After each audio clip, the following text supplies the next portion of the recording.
Olá, pessoal. Estamos começando mais uma vez aqui o nosso Conexão das Minas Gerais para fazer análise daqueles temas que pontuaram a semana toda. Tem muita coisa na política, na economia, em Minas e no Brasil, e também aí, né, lá na Itália.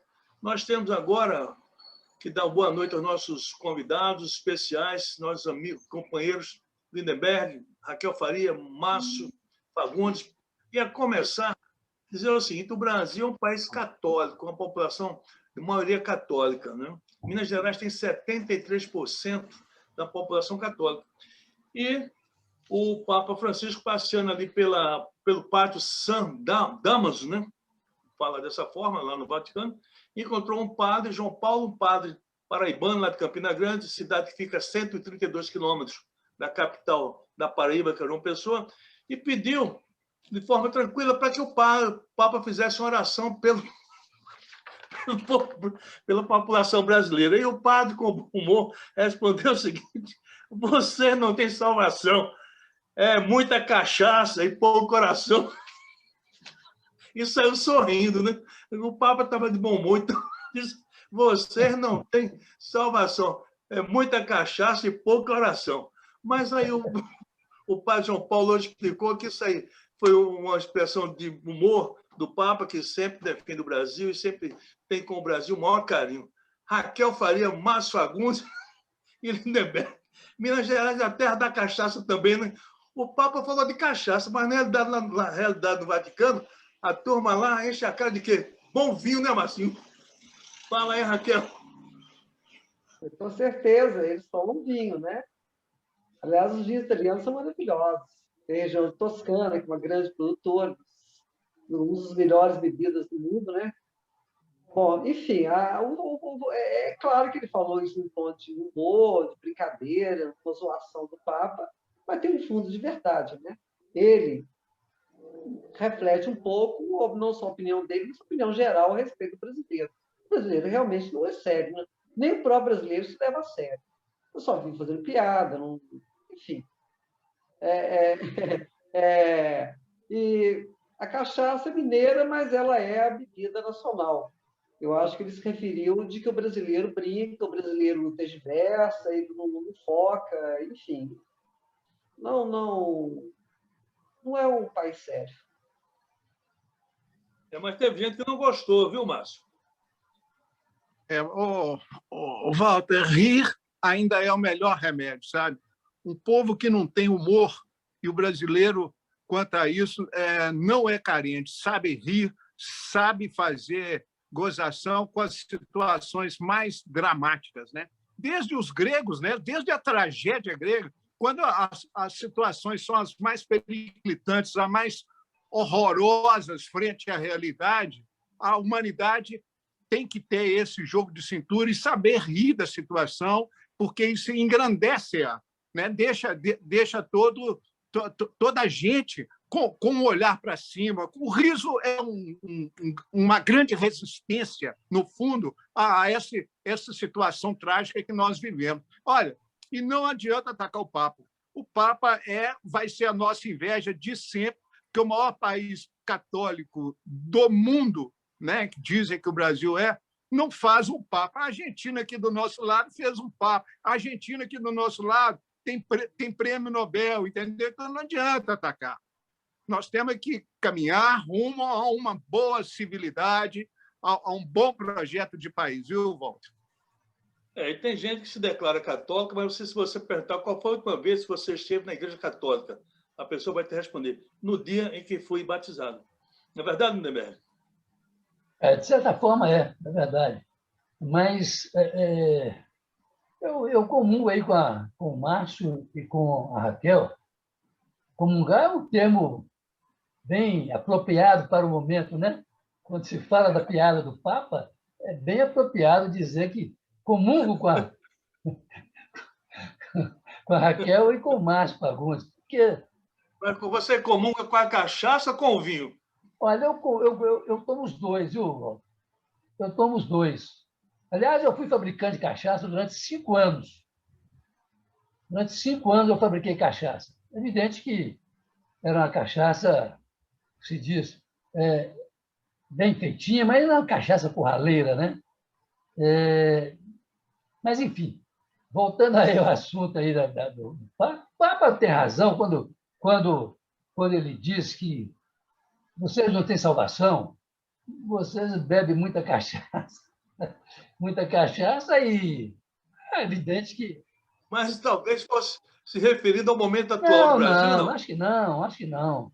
Não, ele fez uma brincadeira, é uma brincadeira que mostra que o Papa, um cara, apesar de argentino, é uma figura engraçada, espirituosa, é uma figura que, aliás, encanta, de certa forma, aí, uma boa parte do mundo. E, aliás, está contrariando forças poderosas da Igreja Católica, né? Esse Papa é um Papa que veio para renovar algumas coisas e tá renovando. De maneira que fez uma brincadeira, uma piada aí, né? Que tem gente que não está gostando, evidente. Mas tem que levar isso na devida conta, sabe? Aqui um Papa argentino, muito engraçado, espirituoso. Ah, não tem nenhum mal em falar uma coisa dessa, não. Tá tudo bem. Gente, olha, na Assembleia Legislativa de Minas Gerais está sendo discutido um projeto, né, já passou em primeiro turno, ia ser votado em segundo turno, projeto da deputada Beatriz Sequeira, que é do PT, onde esse projeto pede que o valor do IPVA que é pago pelas empresas locadoras de veículos, né, que pagam 1%, passe a ser cobrado 4%, que é o que nós pagamos. Esse projeto iria entrar na segunda votação em pauta, mas aí o governo articulou e saiu de pauta.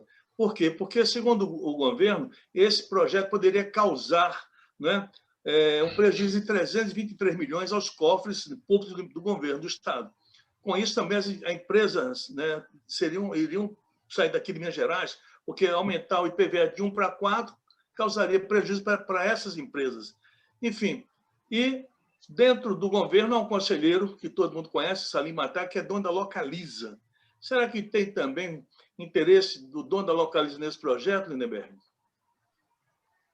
Walter, eu confesso que eu não acompanhei a votação desse projeto. Eu até vi agora, no final do dia, que o líder do governo estaria...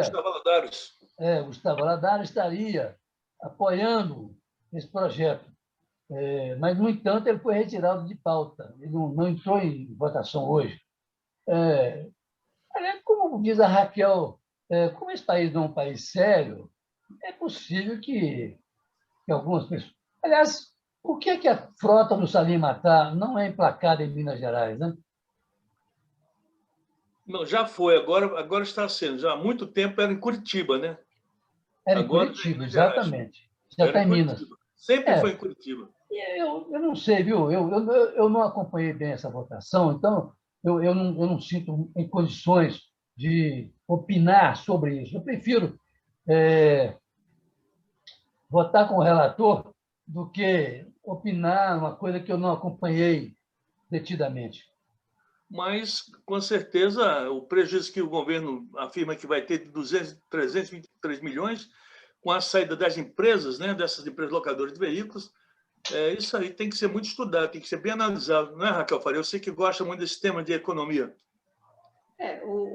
A Beatriz Siqueira, que é do PT, que é de oposição, ela realmente deu um tiro certeiro, porque o Salim Matar é o grande, a Localiza, né, é a grande atingida por esse aumento de imposto, na verdade, é um aumento de imposto para Localiza, que até, segundo o governador, ameaça sair se houver esse aumento de imposto, vai, obviamente, pesar em cima da Localiza, cujo dono, um dos donos, os irmãos, é o Salim Matar, que não, por acaso, além de conselheiro do governo Zema, ele é também sendo visto aí, ou sendo mencionado nos bastidores como o potencial, ou, na verdade, o provável candidato ao Senado pelo Novo. Especula-se muito a participação do Salim Matar na chapa do Novo no ano que vem. Então, obviamente, tem implicações aí políticas, eleitorais e tudo mais. Mas eu queria só acrescentar mais uma coisa. eu até tenho uma expressão que é o seguinte: capitalismo localiza. É o capitalismo localiza que existe no Brasil. O que é isso?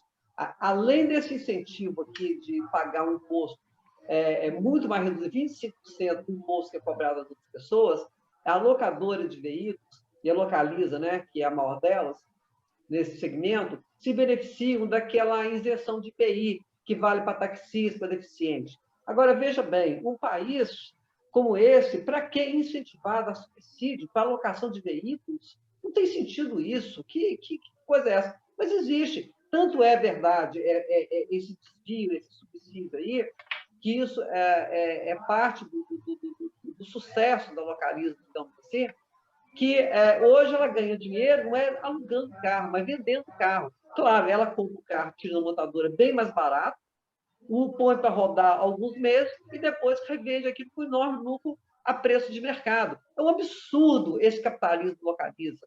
Quer dizer, na verdade, estão se faturando, fazendo dinheiro, ficando ricos, a custas dos cofres públicos. Eu acho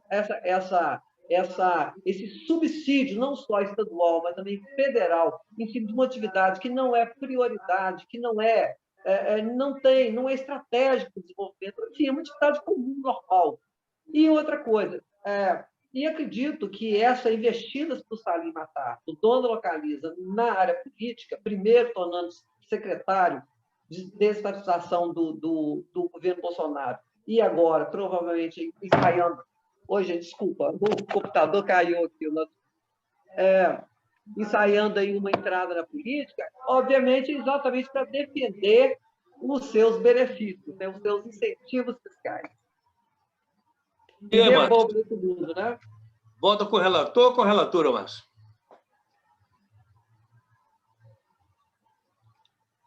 Cadê o Márcio? Ô, Márcio, a imagem do Márcio está... Parou. Raquel resumiu bem o assunto. Raquel resumiu muito bem o assunto. Eu só gostaria de lembrar que o Brasil é um país sui generis, né? Antigamente, você comprava carros usados. Hoje, não. Você compra carro seminovo. Isso aí inventaram essa coisa. Inventaram essa coisa, né? Porque é um escândalo, é imoral, é indecente. Não tem outra palavra que tem isso. E ainda por cima, teve que ouvir discurso de empresários, né, dizendo sobre meritocracia, liberalismo, liberdade de mercado. É brincadeira, né? É muito pouquinho. Raquel falou bem. A Localiza A Localiza compra. Deixa eu concluir aqui, que eu não tinha concluído. Eu tenho um carrinho aqui com quase 100 mil quilômetros, seminovo. Quem quiser comprar, está à venda, viu? É um seminovo de quase 100 mil quilômetros. Quem quiser comprar, está à venda, viu? Tá certo. Olha, mas Raquel tem razão, porque a Localiza compra, né? Tem desconto nas montadoras, um desconto bem elevado. Depois, esses carros circulam 5, 6, 8, 10 mil quilômetros e são revendidos como seminovos. Isso aí é aquele negócio, é um maná. É ganhar dinheiro muito fácil. Você compra lá embaixo e depois vende com preço, revende com preço lá em cima. É isso aí. Mas fazer o quê? Né? Manda quem pode, segundo o Pazuello, obedece quem tem juízo. Por essa que o padre primeiro tem salvação, né? Essa confusão aí que o Pazuello criou ainda domingo passado, naquela manifestação lá no Rio de Janeiro, onde, segundo o presidente, ali não era um ato político, mas simplesmente uma manifestação popular. Aí o Pazuello subiu lá naquele carro de som, discursou, vai contra o regime, né, contra, inclusive, o Código Disciplinar do Exército, e aí criou um problemaço danado para as Forças Armadas, no caso também o próprio Exército, porque ele é general de divisão. O ministro pode ser punido, mas aí agora o governo está ameaçando, se punir vai ter problema. O ministro do Exército está de saia justa, pode até pedir, entregar o chapéu. E o vice Mourão diz que o Pazuello tem que ser punido. E o Bolsonaro está botando a faca nos peitos dos militares. Lindenberg, que confusão. Walter, eu acho que, na verdade, isso foi uma provocação do Bolsonaro naquela história de chamar o exército brasileiro de o meu exército, né? Eu acho que foi uma provocação levar o Pazuello para aquela manifestação de domingo, né? E pior, colocá-lo também no carro de som. Ele fez um discurso lá. Ele hoje está dizendo que não, que o discurso que ele fez não tem nada a ver com política, etc. Mas foi uma provocação e uma maneira, a meu ver, de botar a faca no peito do Exército, né? O Exército é meu ou não é? Então, eu acho que foi uma provocação desnecessária, né? Aliás, o Bolsonaro vive fazendo esse tipo de provocação, né? O presidente, que é o presidente da República, ele é um ex-capitão expulso do Exército, depois arrumaram uma coisa lá para ele não ser expulso, sair como tivesse... mas ele fez uma baderna lá atrás, quando ele era cadete lá da AMANS, da Academia de Agulhas Negras. E, enfim, mantém-se, portanto, aquele espírito complicado que ele tem. Acho que foi uma provocação desnecessária. E, em função disso, eu acho que ele fez de propósito para botar a faca no peito do Exército. E o general Braga, que é o ministro da Defesa, Braga Neto, está tentando resolver esse problema de uma maneira mais, digamos, caseira, né? Para não dizer caserna, de uma maneira mais caseira, ou seja, tratando o Pazuello como um aliado, etc. E, por sinal, o Pazuello disse ontem, aliás, disse hoje, que não, que ele foi lá por uma lealdade ao presidente da República, que é o chefe supremo das Forças Armadas. Ele foi lá como se ele devesse alguma coisa ao presidente da República. Mas, na verdade, eu acho que tem por trás disso um jogo político. É o presidente Bolsonaro, o capitão Bolsonaro, como queiram, botando a faca no peito do Exército, para ver se o Exército realmente vai ter peito para punir o Pazuello. Acho que não vai ter peito para fazer isso, não. Apesar do Mourão, já há 3 dias, vem dizendo que é preciso punir, sim, o general Pazuello. General de 3 estrelas. Dificilmente... tentaram, inclusive, que ele fosse para a reserva. Ele não topou, porque disse que a atitude dele no domingo foi de obediência. Portanto, que ele não está em curso nas penalidades previstas pelo regimento, pelo RDE, Regimento do Exército. Disciplinar do Exército. Bem, agora um detalhe, o Pazuello também quer permanecer no Exército ainda, não ir para a reserva, porque já foi convocado para voltar à CPI. Então, ele quer voltar na condição do general, ter aquele tratamento que ele teve na primeira vez que ele foi. Então, agora, se ele vai para a reserva, a situação é totalmente contrária. Então, por isso que ele está... Né, quem tem medo, né? Aquela história... Exato, mas só com um detalhe, né, Walter? É que, na verdade, ele não vai voltar, ainda que ele volte como general e continue como general, ele não vai ter mais aquela salvaguarda lá do Supremo Tribunal Federal, não. Ali, ele não vai ter mais aquela condição que ele teve ao fazer um recurso ao Supremo Tribunal Federal e ganhar aquela condição excepcional de não ter que dizer a verdade, porque todos nós sabemos que ele mentiu naquele depoimento dele. E aí, Raquel? Eu sou a favor de... se o Exército punir o Pazuello, como é que vai fazer com o resto? E os militares aí que estão sendo acusados de corrupção, de desvio, de festa de picanha, e o Mourão não vai ser punido, afinal de contas, ele gastou centenas de milhões de reais numa operação dispendiosa na Amazônia, cujo resultado foi simplesmente de desmatamento. É uma incompetência. Esses militares que estão no poder são um show de competência o tempo todo. O Pazuello é só um detalhe, é só um deles, é só um exemplo. Então, assim, se for mexer com o Pazuello, e os outros? E a incompetência e os malfeitos dos demais militares? Os militares, eles não se expõem com o Pazuello, não. Eles estão se expondo porque eles estão governando o Brasil. O governo Bolsonaro é um governo militar. É um governo cuja maior parte dos cargos são ocupados por militares. Eles que são responsáveis por toda a gestão que está acontecendo no Brasil, de pandemia, de desmatamento, de Amazônia, de tudo que está aí, é obra deles, do Pazuello e dos demais.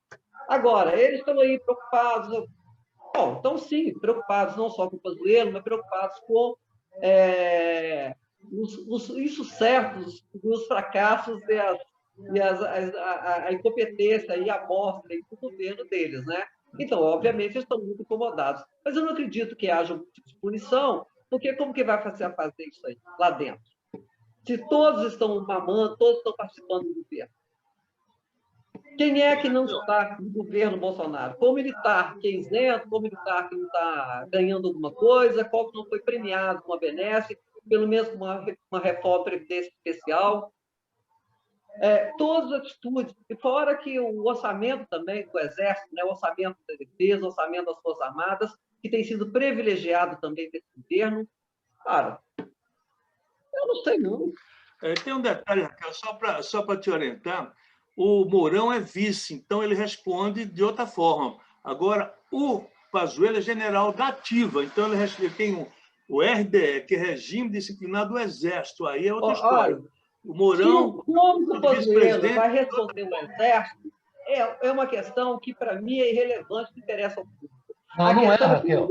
Não é, Raquel. Não respondeu aos seus desmandos do país, à situação do país.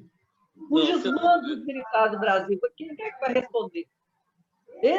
Os militares têm que responder com seus desmandos à população brasileira. As respostas do Pazuello em relação ao Exército, culpa deles. Agora, quem vai responder? Quem vai responder por todos os malfeitos do governo dele, diante da população, diante do país? A punição ao Pazuello é uma punição simbólica. Ela revela a disponibilidade ou a disposição do Exército Brasileiro enquadrar ou não o general Pazuello. Só isso. O Exército enquadrar a si mesmo, voltar para casa. Não. Isso é outra história, Raquel. Isso é outra história. Voltar para o quartel e ficar lá. Isso é outra história, Raquel. O enquadramento do Pazuello é uma questão... passa a ser uma questão de honra. Interna do Exército. Não é interna, não, Raquel. Não é interna. O cara que foi ministro da Saúde, nomeado lá pelo Bolsonaro, participa de um comício no domingo, e não é uma questão interna. É muito mais do que isso, é questão emblemática. É muito mais do que isso. O participar do comício e os militares participarem em peso de cargos. Isso é outra história, Raquel. Raquel, é outra história. Isso é outra história. Isso é outra coisa. É totalmente diferente. Não é. São coisas distintas, Raquel. Exatamente. Ô, Márcio Fagundes, fala aí, Márcio. Vai votar com o relator ou com a relatora? Não, Walter, eu acho que todas as instituições brasileiras, sem exceção, estão numa crise seríssima. Vai da imprensa, vai das Forças Armadas, vai do Legislativo, vai de todos, vai à igreja. Todos os setores hoje estão em xeque. As instituições todas postas no Brasil oficial estão em xeque, né? Em todos os âmbitos. E aí, aliada a essa crise institucional, eu acho que nós passamos um sério problema de questionamento de valores. Nós perdemos os valores. Agora, todo esse clima, né, de uma certa balbúrdia que existe hoje no Brasil favorece um segmento, entendeu? Quando nós estamos discutindo esses conflitos, né, que chegam na imprensa no dia a dia, existe todo um segmento que está rindo, está adorando, sabe? Ele ganha com isso. Ele começou a ganhar com isso implantado pelo governo Fernando Henrique Cardoso, quando veio um projeto neoliberal que mudou todo o rumo do país. O país fez a opção por ser dependente, o país fez uma opção por privilegiar um segmento em detrimento de uma maioria, entendeu? Essa base posta desse neoliberalismo, ela está caminhando e rindo de todo esse conflito que nós vivemos no dia a dia. E tem mais, enganam-se aqueles que pensam que apenas as eleições do ano que vem vai resolver essa situação. Não vai. Nós temos que ter um projeto sério de país e não vai ser as urnas que vão dar o tom de um novo país que todos nós queremos. Eu acho isso, esse conflito agrada muito um segmento, viu? Não se esqueçam disso. Tem um segmento que ri, nós debatermos sobre as instituições que entram em conflito entre si todo momento e tal. Tem um segmento que adora, ele está incólume, ele está acima do bem e do mal e com as burras cheias, viu? É isso aí. Olha só, o Augusto Aras, Procurador-Geral da República, fez um pedido ao STF para que o relator, né, no caso Alexandre Moraes, o ministro que está apurando aquele problema lá com o Ricardo Salles, né, que é o ministro do Meio Ambiente, esse é todo protegido do presidente Bolsonaro, que tem denúncias que ele tem envolvimento com os madeireiros lá no Pará, aquela exportação de madeira ilegal para os Estados Unidos, enfim. O que acontece? O Augusto Aras pede ao STF para retirar a relatoria do ministro Alexandre Moraes e que passe para as mãos da Carmen Lúcia, porque ela já tem 2 processos, né, que estão em suas mãos, que tratam da mesma situação. Agora, é muita interferência. Quando que um Procurador-Geral da República faz um pedido desse para afastar o ministro relator de um assunto tão importante, hein, Raquel? Eu não sei. Realmente não entendo bem os bastidores jurídicos disso aí, né? Não. Mas eu gostaria de fazer um comentário a respeito da política ambiental do governo e a respeito do ministro Salles. Embora ela seja aí muito questionada, muito criticada, essa política ambiental ou antiambiental do governo, comandada aí pelo ministro Salles, né, o suspeito aí de ser parceiro, colaborador aí dos madeireiros, né, dos madeireiros legais da Amazônia. Mas é o seguinte, essa política ela é apoiada pela maioria da população amazônica.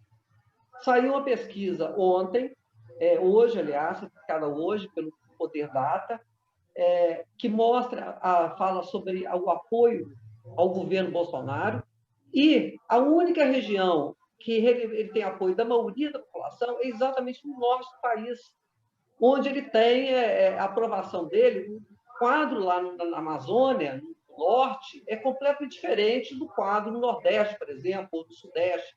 E por quê? E qual é a diferença? Por que o apoio do Bolsonaro é expressivo, ele é retumbante na região amazônica? Porque a população de lá, e aí o morador, a maioria da população, os juízes, os delegados, os vereadores, os prefeitos, as lideranças, as instituições, os auditores, os conselheiros, enfim, a sociedade, de maneira geral, ela é majoritariamente a favor, sim, da política do Salles, a política desmatadora, a política do vamos passar a motosserra e vamos levar o progresso. Vamos desenvolver, abrir estrada, fazer isso, tirar minério, vamos enricar. Então, assim, vamos abrir as terras indígenas. A política do Bolsonaro ela tem apoio expressivo dentro da própria sociedade da população que vive lá na floresta, no entorno da floresta. Então, assim, isso é uma herança do tipo de colonização que foi feita. Aliás, colonização feita pelos militares, produzida pelas Forças Armadas, lá nos anos 70 e 80. Então, gente, é muito fácil ser contra e xingar o Ricardo Salles. Eu acredito que ele vai ter muita dificuldade aí no judiciário, uma parte do judiciário, sim, gostaria de puni-lo, gostaria de, digamos, pegar o ministro pelos seus crimes, pela sua gestão criminosa, mas a gente tem que entender que nessa questão é muito mais complexo. É muito mais complexo do que a maioria dos brasileiros imagina. Porque, como eu disse, a política, se tem uma coisa que está dando voto ao Bolsonaro na região amazônica, é exatamente a política do Salles. A política da fome, auxílio emergencial porque aquela região é muito pobre, muito pobre, muito pobre. Olha, E aí, você deu auxílio emergencial, o cara de barriga cheia, ele volta até no a região meia-noite, que mais na mudança de beneficia cabeça. do auxílio emergencial é o Nordeste.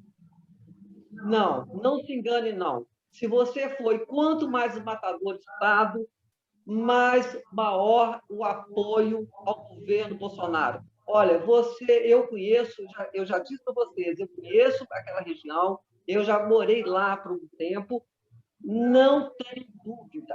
É todo mundo. Aliás, lá em Rondônia, acabou de passar aí por esse agora, coisa de poucas semanas aí, mais um projeto lá de legalizando a grilagem, né? Regularizando terras que foram ocupadas ilegalmente. Isso lá é o tempo todo esse tipo de coisa. É verdade, Oswaldo. Age a favor do desmatamento. O Lindenberg, a boiada está passando em tudo, né? Pois é, a questão é de passar a boiada mesmo. Essa questão, essa frase não foi dita à toa naquela reunião ministerial do ano passado, de abril do ano passado, né? É isso mesmo. A Raquel não deixa de ter uma certa razão quando ela fala que, eu não digo com relação a esse apoio expressivo da população do Amazonas com relação ao apoio ao Bolsonaro. Há bolsões de resistência a essa política do Bolsonaro, mas ela tem razão quando ela diz o seguinte, que é uma política do Ricardo Salles encomendada, é uma política que favorece os madeireiros, né? Agora mesmo, nós tivemos uma apreensão aí violenta, a maior apreensão de madeiras de primeiríssima qualidade, né? Agora, 2 semanas atrás. E assim é. A outra coisa que tem lá também, né? Que apareceu muito esses dias, ontem e hoje, que um massacre, um atentado contra o aldeamento indígena do Amazonas, né? É outra coisa gravíssima, porque é uma região supostamente rica em minério, em ouro principalmente, né? E aí os garimpeiros invadem, devastam, botam fogo, né? Atiraram lá no aldeamento indígena, botaram fogo em casas lá de índios da região, e vai por aí. Então, nisso aí, a Raquel tem razão.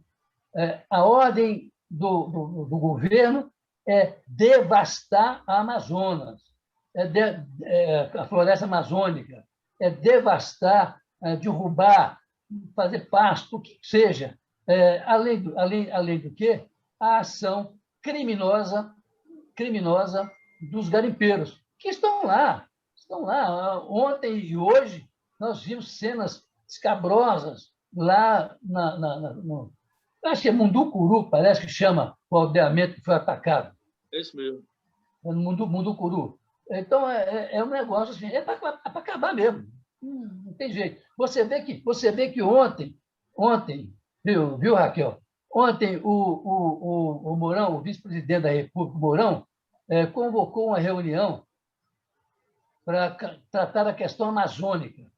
Quem é que não compareceu? Ricardo Salles. Eu diria, para quê?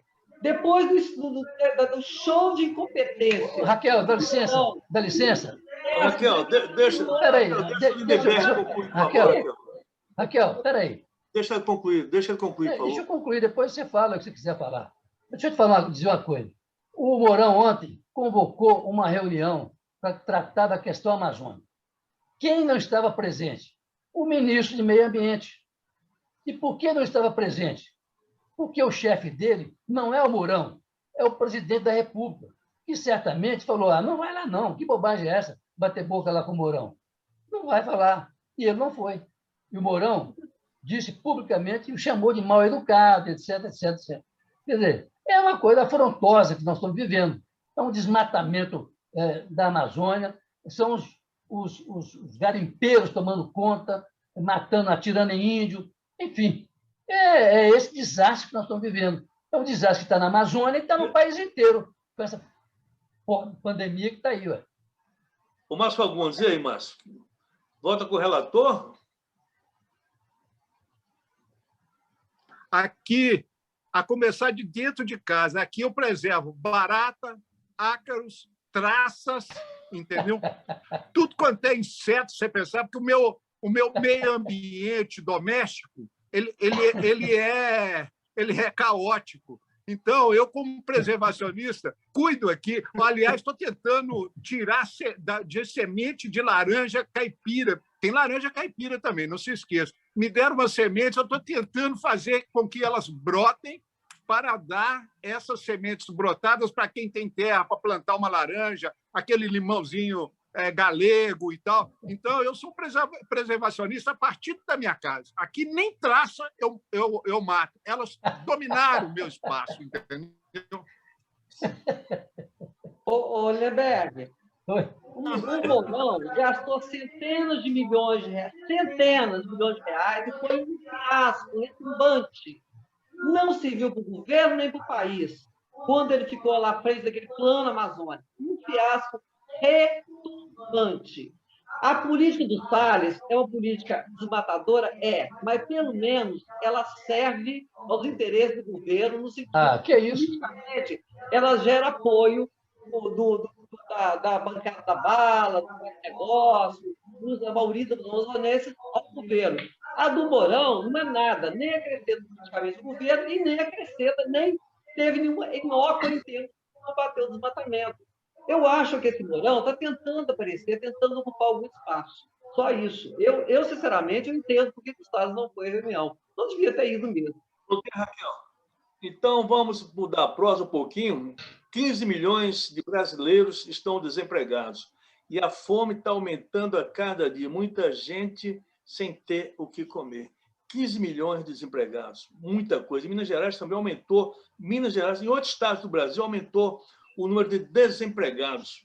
E aí, o que fazer no país onde tem uma pandemia que já matou mais de quase 150 mil pessoas? Quer dizer, o comércio mais afetado, inclusive, foi de bares e restaurantes. Foi o comércio, a atividade comercial que mais foi atingida com essa pandemia. Muita gente realmente perdeu emprego, muita gente endividada. E o que fazer num país que tem 217 milhões de pessoas e tem uma população de 15 milhões de pessoas também desempregadas e muita gente que não tem qualificação profissional? Raquel, tem saída para essa situação daqui a quantos anos? Se o Brasil mudar, tem saída, mas do jeito que está, claro que não tem saída. Né? Nesse modelo, nesse sistema, esse modelo econômico que o Brasil vem seguindo há alguns anos, realmente o rico cada vez mais rico, o pobre cada vez mais pobre. Isso aí é só uma parte da história, porque a outra parte da história, sim, o emprego hoje de um recorde numérico, embora a tendência dele nos próximos meses deve ser diminuir esse número, pelo menos é o que dizem os economistas, mas, por outro lado, a Bolsa estava aí a 124 mil pontos. Né? O governo está reajustando aí, mais uma vez, a sua projeção do PIB, que agora é de 4%. Eu acho que o PIB esse ano vai compensar a perda do ano passado, vai ser mais de 4%, porque ainda vai ter outros reajustes para cima. No segundo semestre, provavelmente, vai ter um crescimento bem mais forte da economia, apesar de pandemia. Enfim, é o Brasil sendo... Eu acho que o Brasil nunca foi tão Brasil como agora, em que uma parte da sociedade, uma parte do país, uma parte das atividades estão bombando, a construção civil está faltando material, mineração, agronegócio, indústria mobilística está parando porque não tem peça mais, indústria de moto, enfim, tem vários segmentos que estão assim, a todo vapor, não produz mais porque está faltando matéria-prima, está faltando peças, fornecedores que não estão dando conta. E você tem um lado do Brasil que está aí parado, estagnado, desempregado, passando fome e tudo mais. E é o mercado do Brasil que vive do mercado interno, aquele que vive o serviço, é o comércio, o pequeno comércio, né? O bar, o restaurante, essa gente aí que realmente está levando está realmente pagando todo o ônus da crise. Márcio Fagundes e Lindenberg, olha, aproveitando, uma observação, Márcio. Não pode falar, fala, depois eu comento. Não, Só a minha conclusão minha é decorrente da fala de Raquel. Existe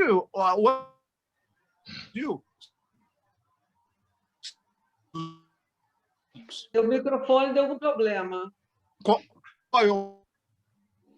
Na qual eu me incluo. Você acha que o andar de cima está preocupado com a morte dos idosos? Eu me incluo nesse segmento. Você acha que o andar de cima está preocupado que 15 milhões estão desempregados na carteira e 30 milhões trabalham na informalidade? Você acha que eles estão preocupados? De jeito nenhum. É a chamada economia de mercado funcionando a pleno vapor. Pleno vapor. Márcio Fagundes, é o Brasil sendo Brasil. O desemprego alto sempre foi uma estratégia econômica no Brasil, uma estratégia das elites, uma estratégia das políticas econômicas adotadas no Brasil. Sempre foi assim. Você teve alguns momentos em que o mercado externo está muito bom, aí a economia fica muito movimentada, e aí você tem um desemprego um pouco menor. Mas a gente nunca teve desemprego no primeiro mundo aqui, né? Nunca teve taxa de desemprego no primeiro mundo aqui. Ô, Walter, deixa eu provocar o Lindenberg aqui, justamente porque eu achei uma foto aqui em casa de autoria de um fotógrafo que trabalhou com a gente, Marcelo Prates, e o encontro do Lula outro dia com o Fernando Henrique foi muito polêmico. Aí eu queria que o Lindenberg desse uma olhada nessa foto que eu achei aqui, entre traças e baratas, e me dissesse o que ele acha, depois do encontro do Lula com o Fernando Henrique, agora, atual, o que ele acha dessa foto aqui? É o Pimenta da Veiga, Lula e a Dona Marisa, é isso? Pimenta da Veiga. Olha o tucaninho em cima da cabeça do Pimenta da Veiga. Olha lá, o tucaninho. Estou vendo. Ô, Márcio, deixa eu falar uma coisa. Eu tenho uma maneira muito peculiar de ver a política brasileira antes de hoje e talvez até de amanhã. Eu acho que política é, sobretudo, conversar. Se você não conversa, você não faz entendimento. E política, na minha visão, uma modesta visão aí, é entendimento, é a busca de consenso. Pode até não haver consenso, ter dissenso, mas é a busca desse entendimento. Eu acho que conversar não faz mal a ninguém. Aliás, você sabe muito bem, até porque você trabalhou com ele, que mais conversava, sobretudo à noite, era o Hélio Garcia. Pegava o telefone a noite inteira e ia dormir 4 horas, 5 horas da manhã, conversando com todo mundo, né? Então, você vê que a busca do entendimento é fundamental, ainda que não haja, possa não haver o entendimento. Como agora mesmo o Ciro Gomes brigando aí com o Lula, né? O encontro do Fernando Henrique com o Lula, eu acho que é isso mesmo. O Fernando Henrique disse no dia seguinte que, se tiver um candidato tucano, ele vai votar no tucano. Mas é preciso conversar em busca de uma saída para o país, que não é possível ter, como disse o Walter aí, 15 milhões de desempregados, né? Você mesmo disse, o andar de cima não está preocupado com o andar de baixo, que é onde estão os desempregados, não é isso?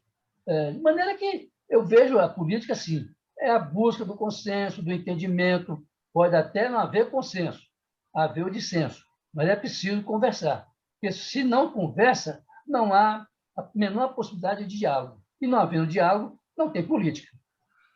Antes de passar para a CPI da pandemia, que essa semana foi o que deu muita audiência aí, porque é muita confusão naquela CPI, o turismo, olha, Marcinho, o turismo da vacina está crescendo. Tem família gastando mais de R$200 mil para tomar vacina nos Estados Unidos. Tem ficado quarentena no México, no caso de Cancún, aquele paraíso, né, mexicano, fica ali durante 15 dias, depois atravessa e vai lá para os Estados Unidos, toma a sua vacina e vem para mim. As agências de turismo estão bombando, porque buscaram encontrar esse filão. Quem tem condição vai para lá, faz turismo, gasta... Olha, eu soube que tem família que gastou R$400 mil. Muita gente indo para lá que tem dinheiro, né? Ô, Walter, você está falando do andar de cima. Aqui, fica... Você está falando do andar de cima, Walter. Segunda que não chegou, é Butantan, é Coronavac, é não sei o quê, enquanto o povo vai tomando no Butantão, entendeu? E o povo vai se lascando e quem tem dinheiro vai para fora. É aquela história, como o Pazuello falou, manda quem pode, obedece quem tem juízos, né, Marcinho? É isso aí. Deixa a Raquel comentar. Passa para o relator. O brasileiro sabe que a vacina para ele só vai ter quando primeiro acabar de vacinar os bonitos e os ricos do mundo. Depois de vacinar europeu e americano, vai ter vacina para a gente. Ponto. Não adianta. Eu já vacinei 2 vezes, viu? Toda semana, de novo.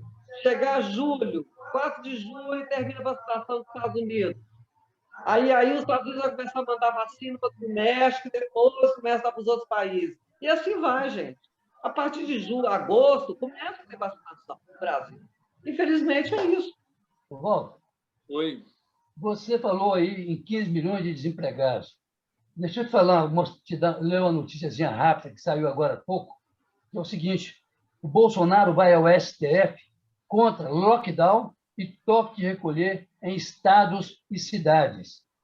O presidente Jair Bolsonaro apresentou a ação ao Supremo Tribunal Federal para pedir que sejam declaradas inconstitucionais medidas de governadores e prefeitos por lockdown e toque de recolher em razão da pandemia da Covid-19. É uma ação direta de inconstitucionalidade, apresentada, claro, pela Advocacia Geral da União, entidade que representa juridicamente o presidente e os servidores federais. Acabou de chegar isso aqui agora, pela CNN. Não, eu posso concluir aí. Em Claro. cima disso, ele falou isso lá, né, hoje lá no Amazonas. E ele falando para os militares, ele disse o seguinte, 3 frases que vocês podem analisar. Tenho certeza, isso se dirigindo aos militares, tenho certeza que vocês agirão dentro das 4 linhas da Constituição. Está nas mãos dos militares a liberdade do país. Vocês que decidem em qualquer lugar do mundo como aquele povo vai viver. Quer dizer, se tiver alguma subordinação em cima do que ele está querendo, olha, como, viu? Hein, Márcio? Deixa a Raquel comentar. Não, Márcio, quero saber a sua opinião também, depois a Raquel fala. O que é que você acha disso aí, Marcinho? Eu não estava nem pensando nesse assunto, não. Esse negócio já vai e volta. Eu estava pensando em outras coisas. Saber, em cima do que o Lindenberg falou, né, Marcinho? Eu estava pensando em outras coisas, porque nós já tínhamos comentado sobre as instituições, eu estava pensando em outras coisas. Não, mas é um tipo de informação que a gente precisa analisar, viu? Hein, Raquel? Blá, blá, blá, blá, bravata. É bravata. Ele fala dos governos, ele faz bravata todo dia. Daí. Ele nunca vai dar golpe, ele não tem condição. Isso é fantasia, isso é delírio, acabou. Raquel, não é golpe, não, Raquel. É uma ação de constitucionalidade que está entrando no Supremo Tribunal Federal. Se ele vai conseguir ganhar isso ou não, é outra coisa. Isso aí o STF vai decidir, né? Ué, claro. Não é questão de golpe, não. Vem cá.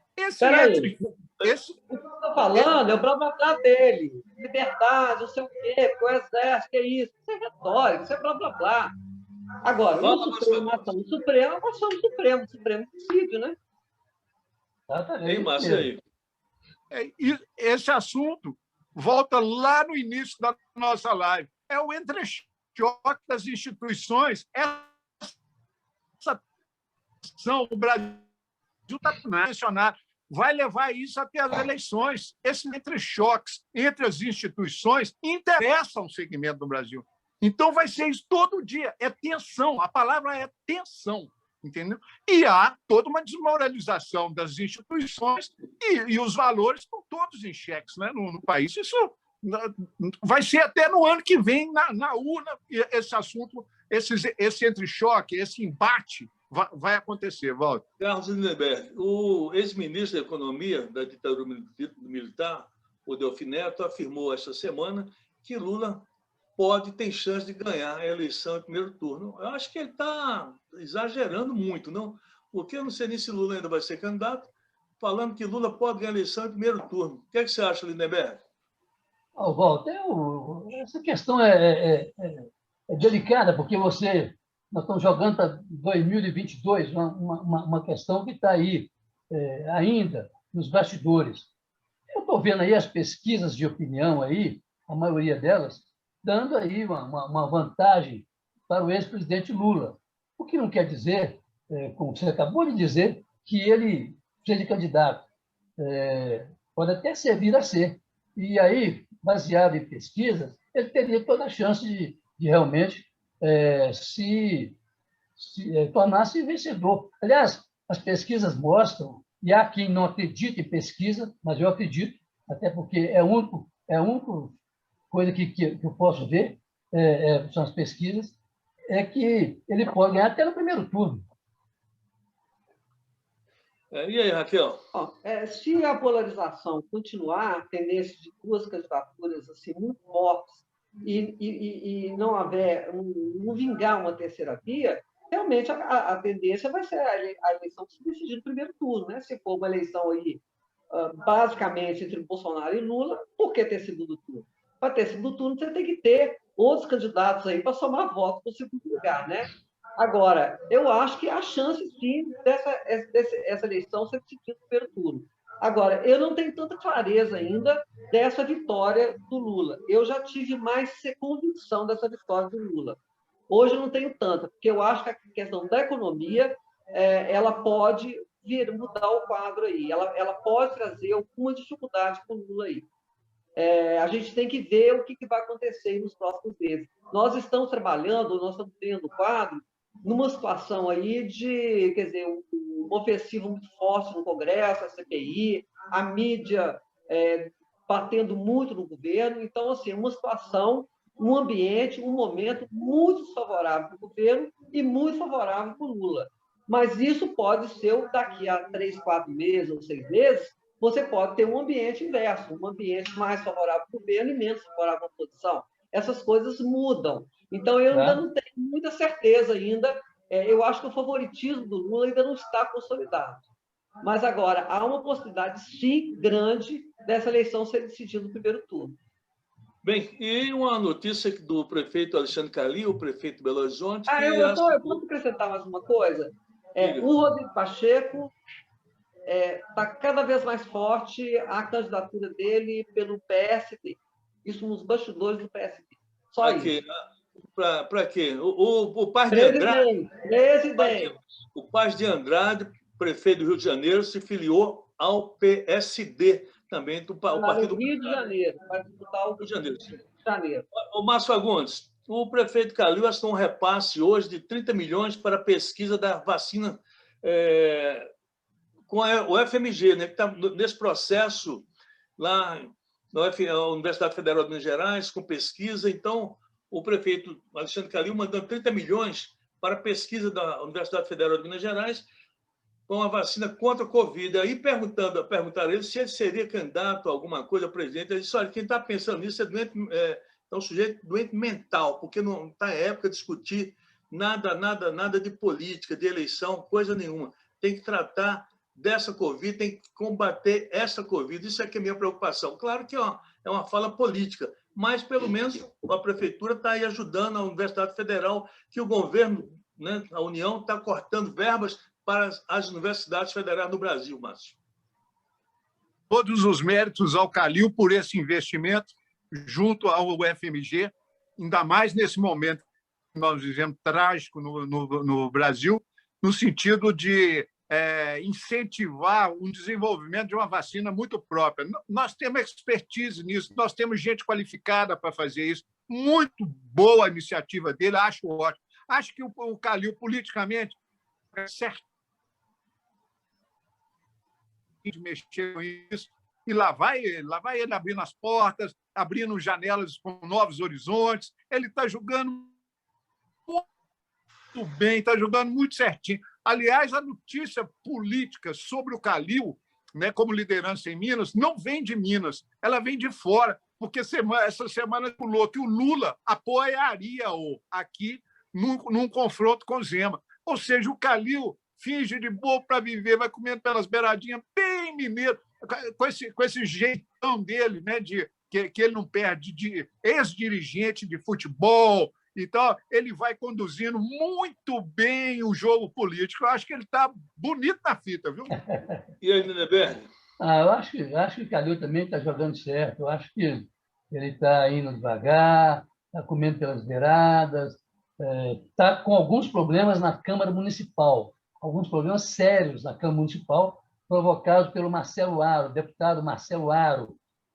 Mas ele, inclusive, Marcelo Aro, cooptou a presidente da Câmara dos Vereadores, Lili Aquino, de maneira que, apesar disso, dessas dificuldades que ele está tendo momentaneamente, pelo menos eu assim espero, eu acho, ele está jogando certo, como diz o Márcio, está comendo pelas beiradas, com aquele jeitão dele de ex-presidente do Atlético, campeão da Libertadores da América, tá jogando certo. Aliás, não foi por acaso que ele ganhou a eleição no primeiro turno.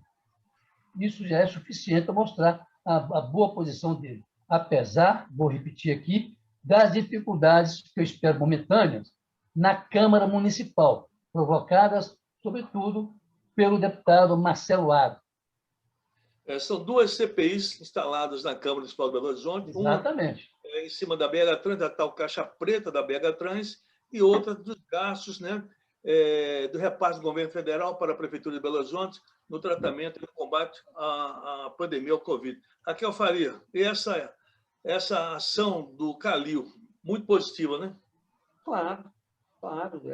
O Márcio já disse tudo, né? Mas, assim, essa declaração dele sobre campanha é muito... Me engana que eu gosto, né?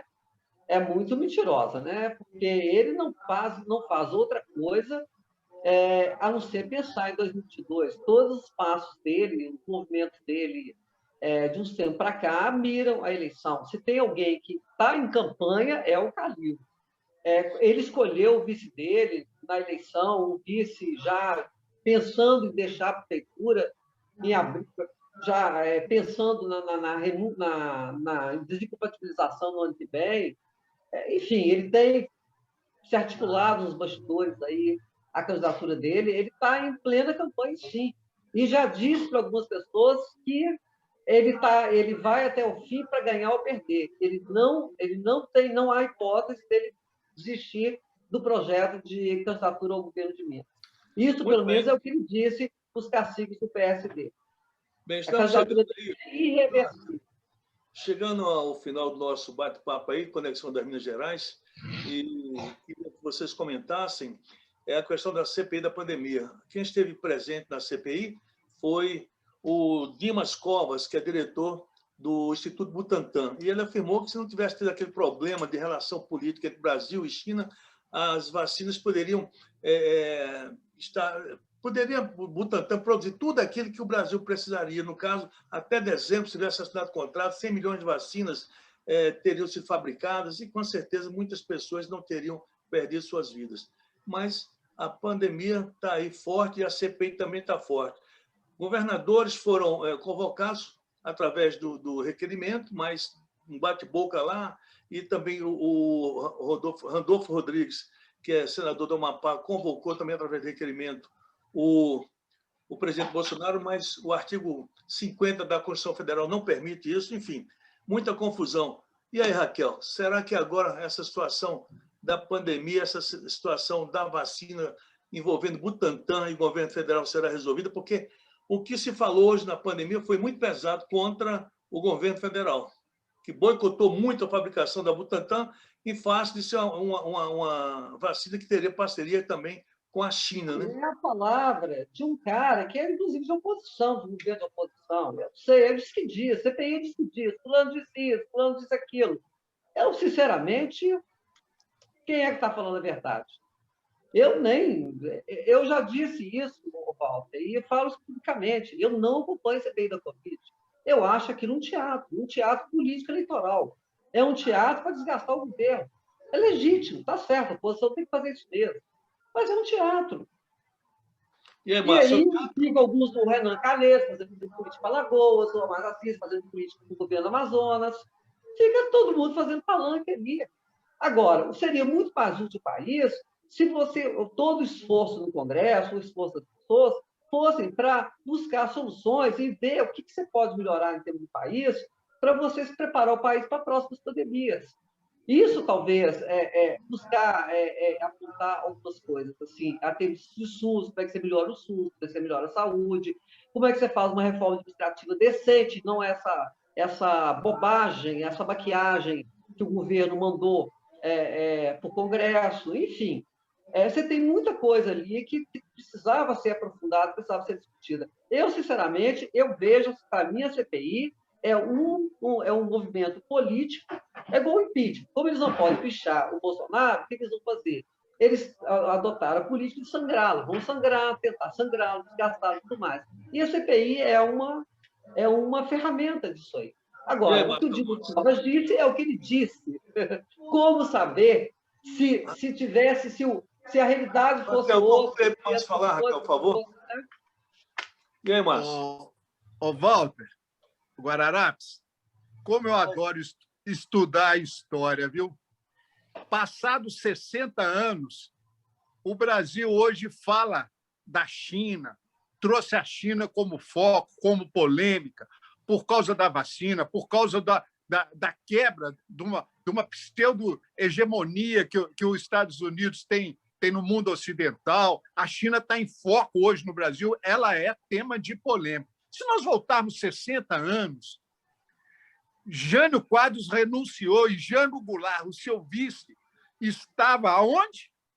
Na China. Foi uma polêmica terrível no Brasil, tá? Isso foi em 60 ou 61, porque Jango estava justamente na China e aí setores conservadores falavam, tá vendo? Jango está na China porque é um comunista. E nunca foi um comunista. Pelo contrário, Jango Goulart tinha alguma visão do popular, tanto que, na época passada, depois que ele assumiu o governo, ele deu um aumento de 100% no salário mínimo. Então, mas a China foi uma polêmica no Brasil, mobilizou os setores conservadores, os militares, para não deixar Jango Goulart tomar posse como vice de Jânio, que havia renunciado numa cachaçada.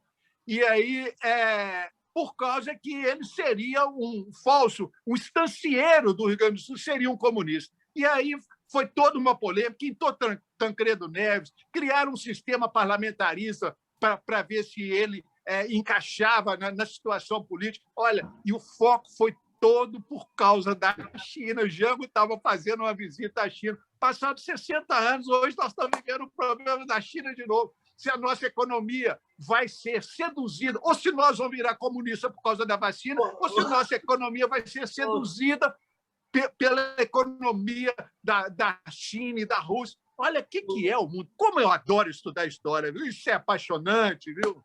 E aí, Lindenberg? Qual foi a pergunta, meu? Eu vou ter que voltar para você. Está falando... Ô, Márcio, conclui aí para ele aí já, Márcio. Você que estava falando aí sobre a questão da China. Não, o Márcio me deu uma aula de história aí que eu fiquei aqui meio absorto. Não, nada, não. Então, pronto. Vou fechar, sabe com quê? Essa semana foi na CPI a secretária... Deixa eu falar. Não, eu estou brincando. Deixa eu dizer para você rapidamente o que eu acho disso aí. Essa CPI, palanque ou não, e ela está lá para fustigar mesmo o governo, e esse é o papel da oposição, punir os governos. Mas hoje, por exemplo, o depoimento do Dimas Covas, hoje, foi arrasador. Foi arrasador, porque ele, inclusive, levou documentos, mostrou que ofereceram 100 milhões de vacinas aí o ano passado, e ninguém topou, o Pazuello não topou, o presidente não topou. Aliás, tem um áudio do presidente dizendo que não, a autoridade aqui sou eu, o presidente da República sou eu. Não vão comprar vacina da China, não. Então, assim, eu acho que é isso mesmo. O desgaste que o governo está tendo com essa CPI é um desgaste enorme, que ele não avaliou o desgaste que teria.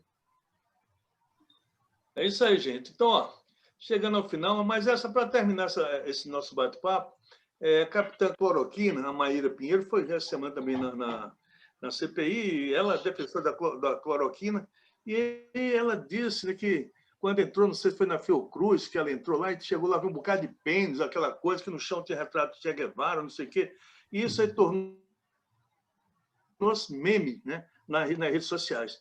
E aí, ela agora ficou conhecida como a doutora a Capitã Cloroquina, aquela que realmente só pensa naquilo.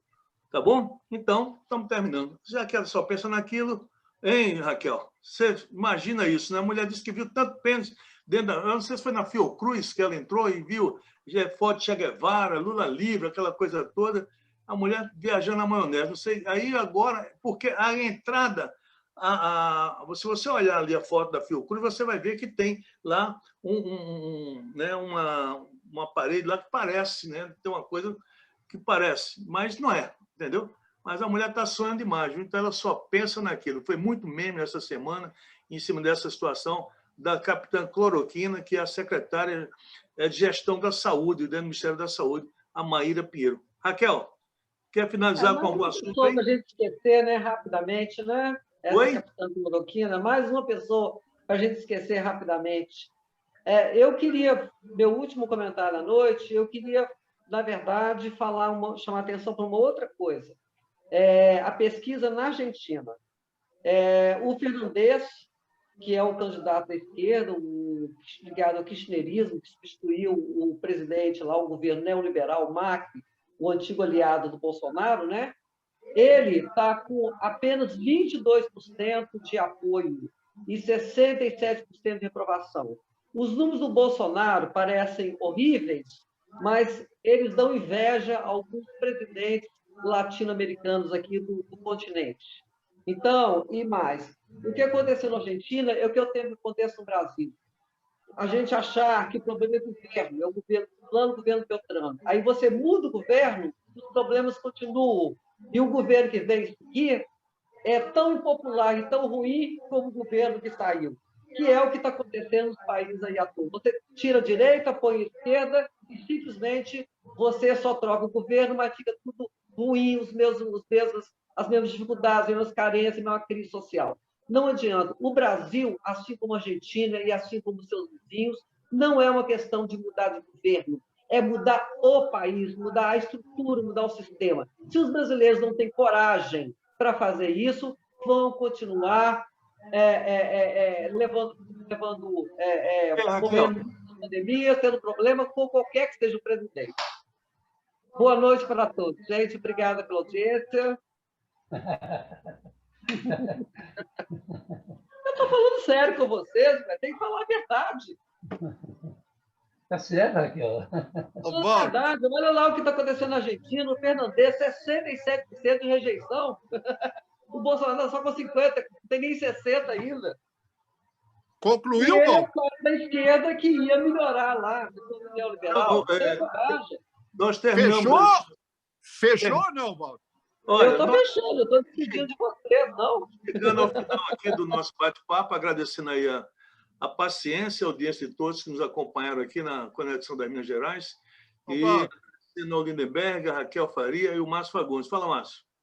Não, só saudar aqui a nossa companheira Larissa Carvalho, que emplacou o projeto dela e o governo federal acabou sancionando a lei do pezinho, e que passou de 6 exames para 14 exames.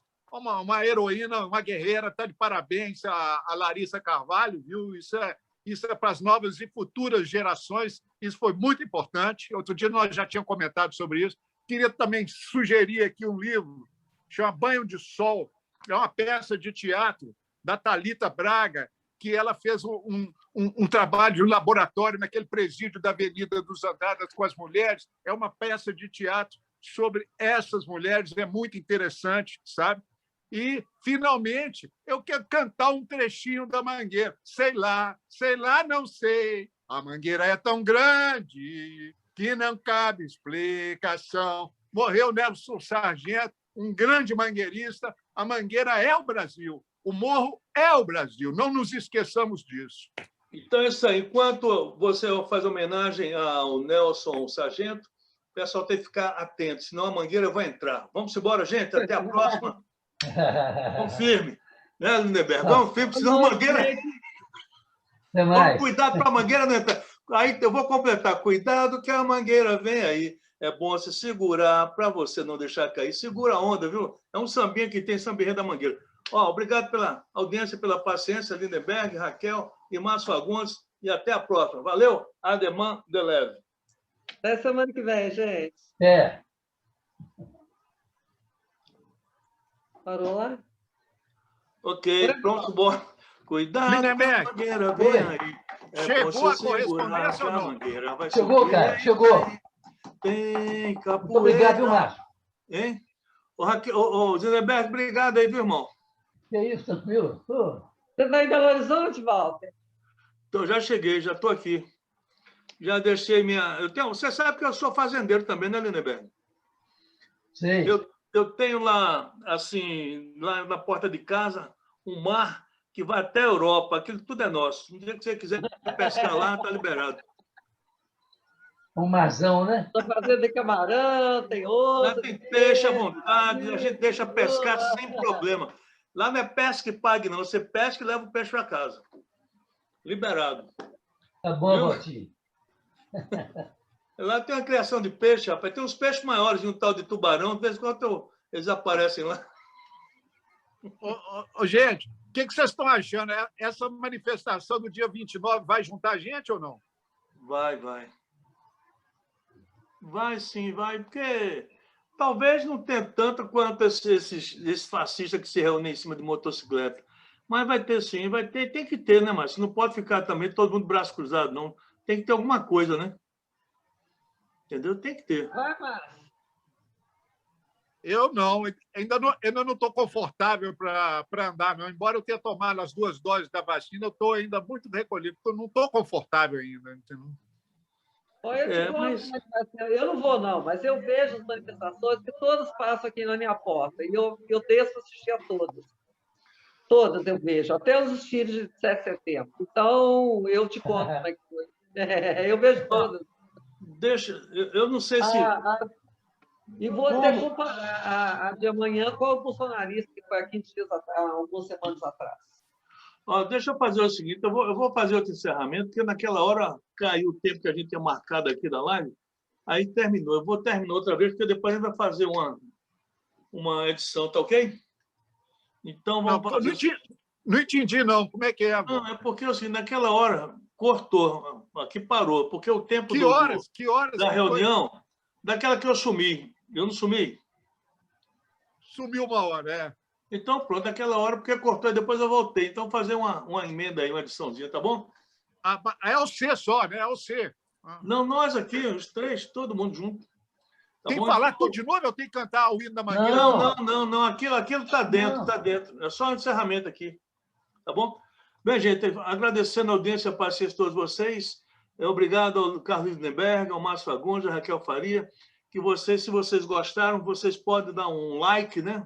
Ou então dar uma sugestão para quem, naturalmente, não pôde assistir.